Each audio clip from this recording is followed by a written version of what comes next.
هذا بفوز ثمين وثمين جدا قبل الحفل الكبير والتتويج إن شاء الله بكأس الكاس، رغم أن كل هذه الجماهير التي حجت لملعب كان يكفيها الفوز للتتويج بعد سنوات وسنوات. ديروا كل واحد يدير واش يحب دوكاتيك سي تيرميني. نتكلم لك برك على، انت تكلمت على الفريق اللي يربح البارح البطوله دورتموند، الفريق هذا ما يلعب والو.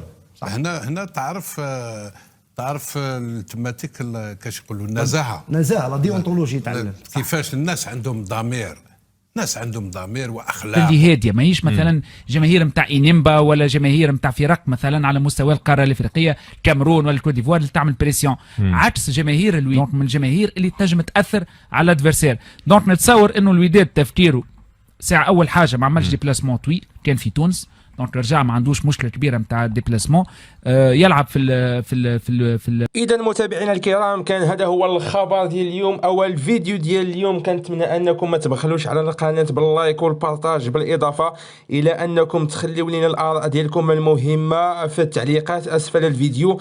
كنتمنى كذلك انكم تساهموا في اعاده القناه الى المسجلها السابق عن طريق وضع اللايك على اي فيديو كنطرحوه في هذه القناه ديالنا والقناه ديالكم بطبيعه الحال. وشكرا جزيلا لكم على المتابعة، ونشوفكم في فيديو قادم إن شاء الله. شكرا لكم متابعينا الكرام.